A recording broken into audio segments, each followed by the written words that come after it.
Hey guys, so I guess we gotta talk about the great gacha crash that's gonna happen sooner or later. It feels like every week there is a new open world gacha game coming out with a pretty high production value, maybe not located in a $1 billion range like in Genshin's case, but still we are talking about like hundreds of millions of dollars, and it's probably no wonder that half of these gachas won't even live past 1 year since their release. I mean, we have Genshin, Wuthering Waves, Arknights, Enfield, Silver Palace, Duet Abyss, Ananta, Neverness to Everness, and there is probably 3 more I can't remember at the moment, and at least most of them are looking like a pretty high cost productions, which is pretty great, but then you question who is even gonna play all of these games. I mean, we already have the better Genshin Impact on the market, and we see that some Genshin players would like to try Wuthering Waves, but they are afraid of losing their progress, and I have been wondering, what if the players feel so connected and grateful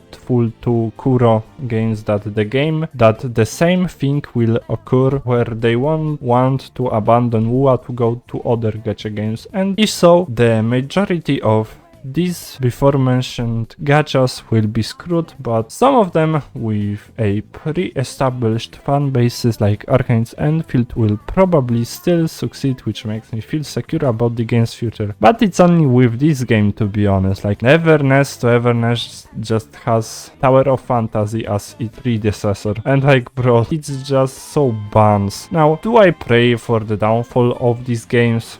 Of course not. I genuinely hope that they will succeed in some way, shape or form and establish a loyal fan base of people, as well as create many new job opportunities for the developers. It's just that to capture the people's attention, you really need to stand out or have a ton of hype behind your release in order to make the profit nowadays. Since an average gacha consumer probably has the time to only play one open world gacha game at a time, since there is pretty big amount of stuff to do, and I know it cause I didn't even get 100% in any WoA region, even though I am a day 1 player, and since there is so much to do, I am afraid we will see a lot of these new gen gacha games flop before their first anniversary, unless they will truly hear out their communities and make a name for themselves. So guys, remember to choose your next open world gacha game that is gonna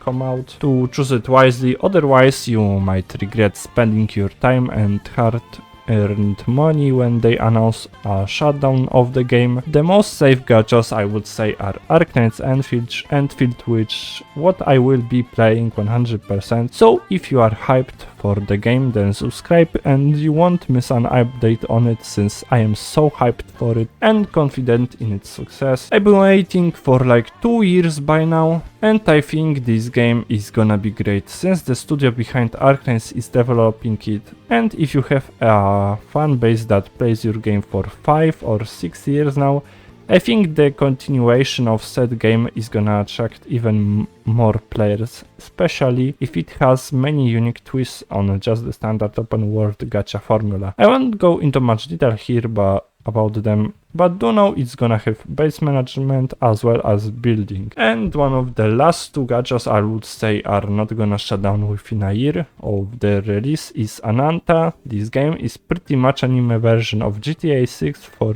years we have been knowing very little about the project, but the trailers have been an absolute cinema. I mean, we have running toilets, live graffitis and an urban setting in a beachside city, which looks pretty good. From the info I have, we will be able to do some side activities like basketball and even do co-op, so it's another gacha that will probably be worthwhile considering how much attention it's gotten. And the last place we got Silver Palace. I reacted to this game's trailer some time ago, and I gotta say it looks like an actual AAA anime game where you are a detective and hunt some monsters in an Among Us fashion. We also have beautiful Victorian inspired world here. The graphics look unreal, and man, it just keeps getting better since Tectone helped this gacha break the internet and I believe they registered 100,000 players to their closed beta tests in the first week of it being up. If this doesn't scream a potential big competitor for Genshin and the rest of the open world gachas, then I don't know what will. And that is kinda all the games I believe are gonna make it through a year of being released. Now, of course, I might be wrong about all of this. I'm just saying that these are the most safe games to play, and I do hope I'm wrong about the rest of the games not making it. I wanna really do see them succeed in some form and bring new people to the genre of gacha. Also, I wanna thank you. We have been on a steady increase of subscribers on the channel, and it's just so cool seeing you all enjoying my videos. Things have been good for me recently, and I believe that the one above is with me on this journey. So again, thank you guys, and I hope you have an amazing rest of your day. May God bless you all. Take care.